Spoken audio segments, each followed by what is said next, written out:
upon which they will either chronicle their stories of success or failure. As a nation, it is up to us to write our 2022 story, page by page, ensuring that each day will make Kenya better than it was the day before. So, my fellow countrymen, each Kenyan generation, in an unbroken chain all the way from the dawn of time to the present day, makes a mark on our national fabric. Every generation that came before us made their contribution to the realization of our shared aspirations. And over the last 9 years, my administration has built on the foundations of the previous 3 administrations, adding our bricks to theirs, so that the 2022 dream and beyond can be realized. This year, my administration continued to bridge the deficits that actually matter. We bridged the infrastructure deficit. We bridged the deficit of accessibility to quality health care and affordable health care. We bridged the deficit of a weak agricultural regulatory framework. And we also bridged the deficit of insecurity by scaling up on our security sector reforms, and we vastly improved the ease of doing business in Kenya, making it easier for Kenyans to thrive in enterprise. In the new year 2022, the nation will move closer to the realization of universal health coverage. Through our different programs, health care will be available to all and affordable to all. And this will be made possible because of the bold and progressive legislation that we have supported and is now law. Similarly, in 2022, several seminal state projects will be completed, and the dividends of these public investments will be felt by Kenyans.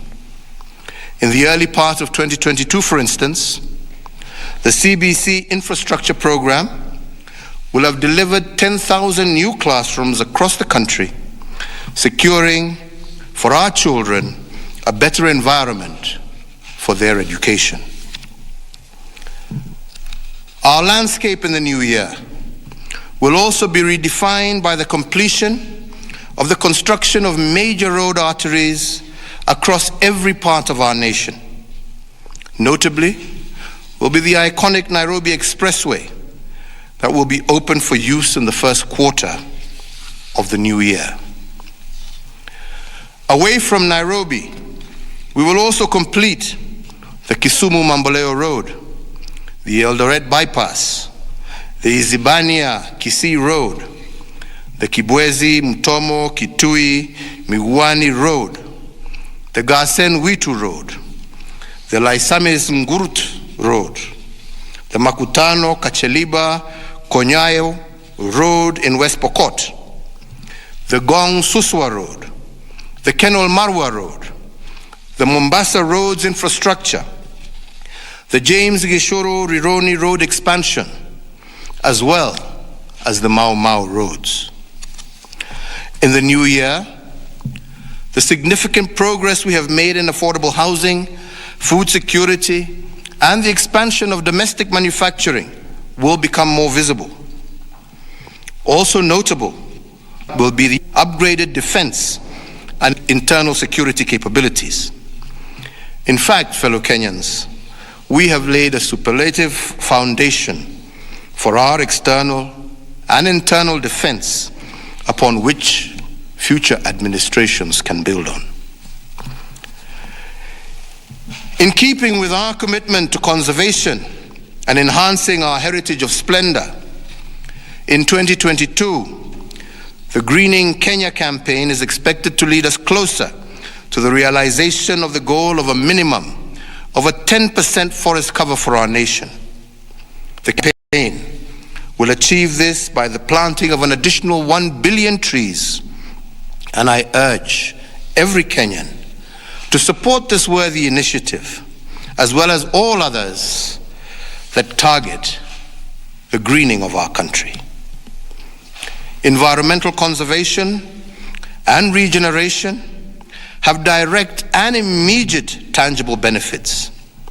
For instance, in 2022, the Nairobi metropolitan area will significantly address the issue of water scarcity that has plagued our metropolis through the completion of the Northern Collector Water Supply Project that is expected to double the water supply to Nairobi and her environs. Reforms in the energy sector will also continue apace, with electricity prices expected to be reviewed even further downwards by the end of the first quarter of 2022. To boost tourism, trade, as well as social engagement, and to bolster continental integration, our national carrier, Kenya Airways, will join hands with partners in South Africa to establish a Pan-African airline with unmatched continental reach and global coverage. In the new year, within the region, for greater fraternity, security, and shared prosperity, Kenya will join the other members of the East African community in welcoming the Democratic Republic of Congo to our regional community. This eagerly awaited addition to the East African community will make our community stronger and more capable of delivering on the East African dream.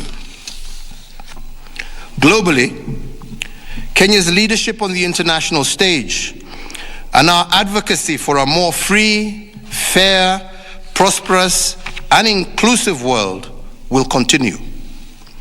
We will continue to use our position in the United Nations Security Council to promote the cause of peace, harmony, reconciliation, and cooperation.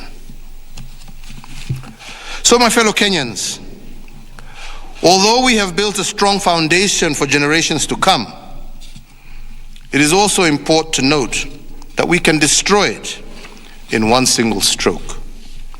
And that is why this New Year's we must reflect on the irreducible minimums required for the survival of our nation state. For starters, we must choose leadership over politics. Leadership is about vision, while politics is about positions.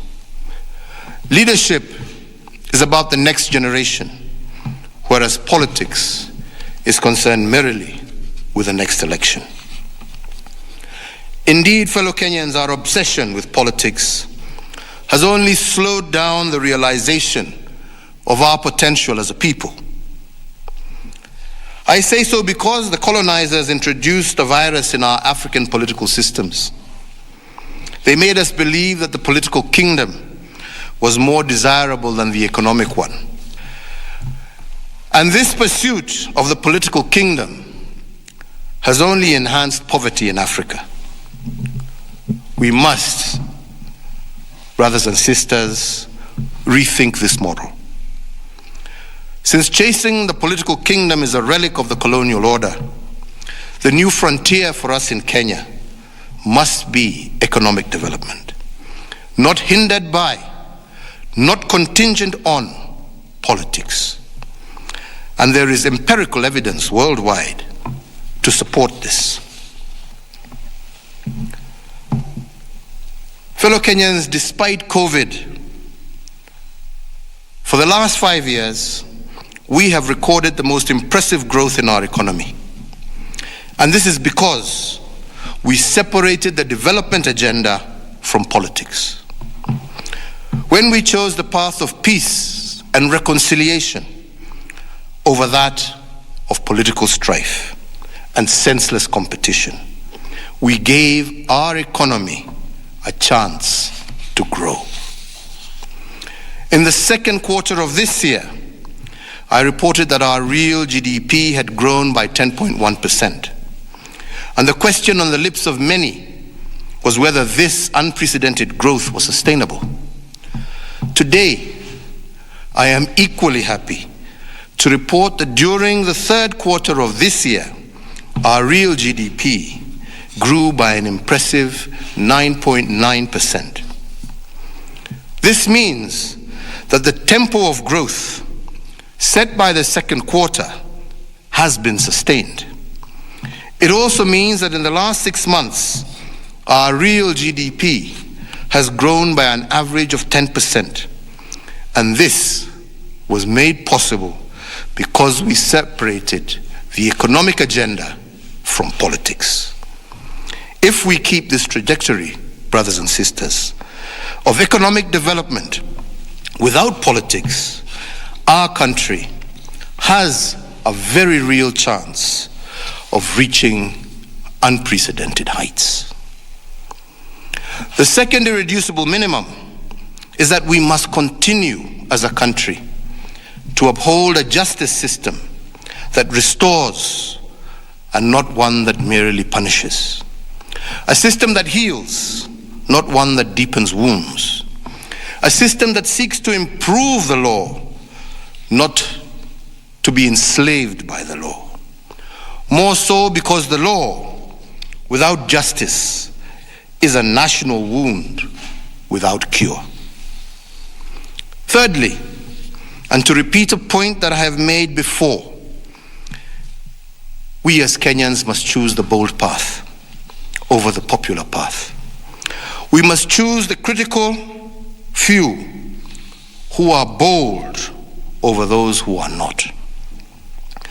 Therefore, as we begin our new year, we must remember that a leader must take the bold path and blaze a trail for future generations, while a politician takes that popular path that pleases everyone but takes them nowhere. If we are to become a breakout nation and a middle-income country, we must follow the path of the brave. So, fellow Kenyans, let me end my address on 2 points. One, in 2021, we witnessed multiple waves of the COVID-19 infections. But with our sustained and controlled efforts, we managed to achieve the targeted positivity rate of less than 5%, and we were therefore able to reopen our economy.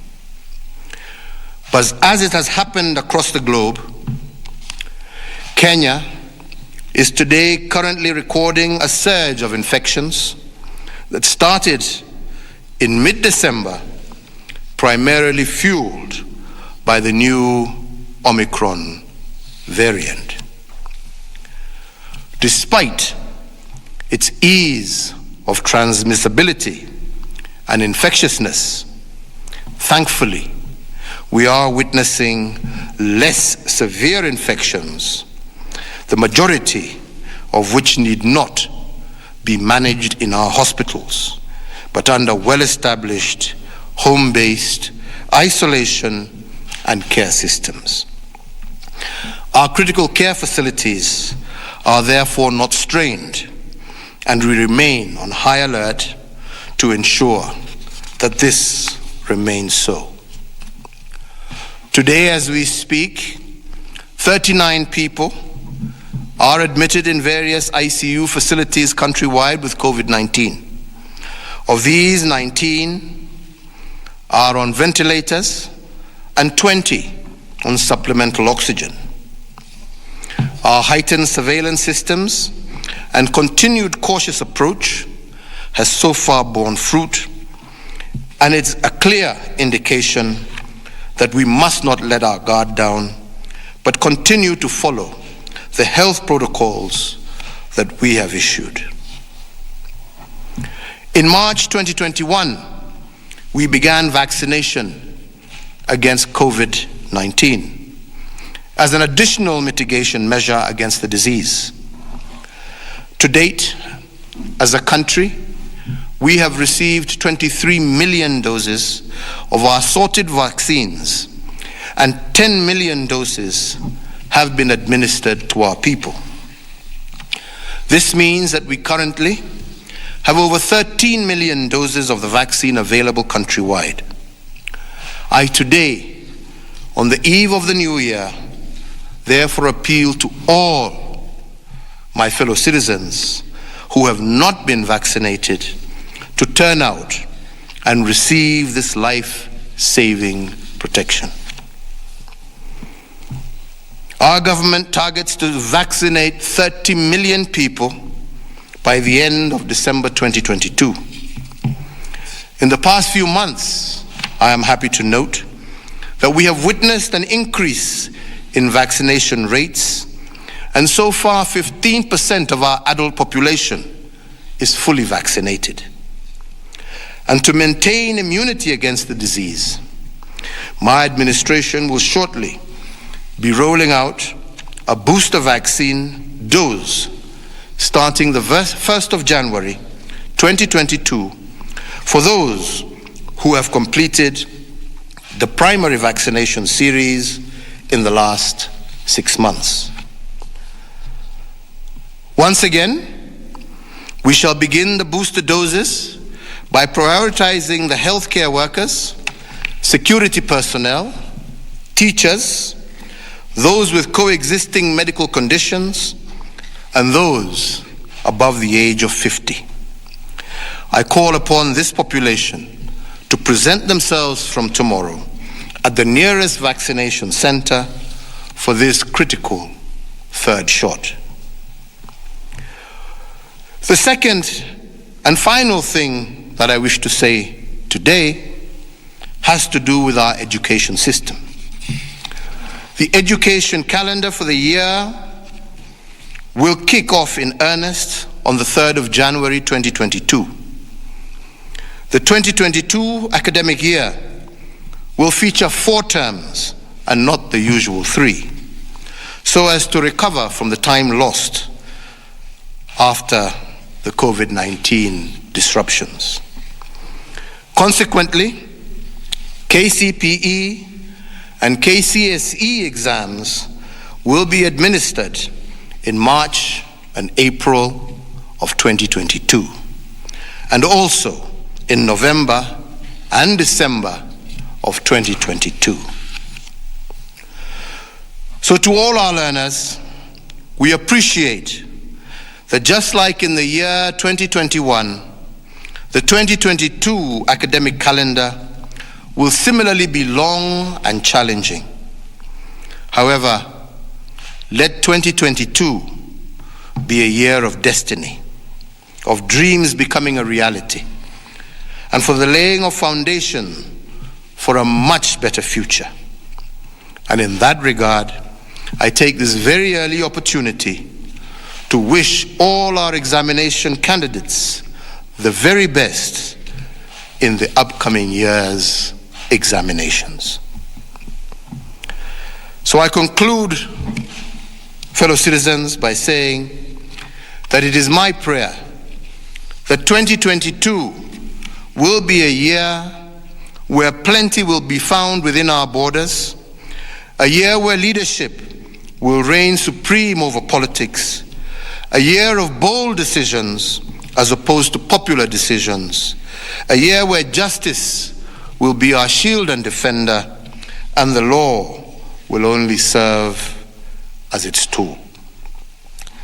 Let the first dawn of the next year be one that brings bountiful blessings for us as individuals, as families, communities, and as a nation. To all those who have suffered loss in 2021, let 2022 be a year of healing, restoration, and revival. Whether you are in Kenya or in the diaspora, I wish each and every one of you a happy and prosperous new year, a safe 2022, and remember that each one of us must continue to be our brother's keeper and our sister's keeper too. May God bless you all, and may God continue to bless this great Republic of Kenya.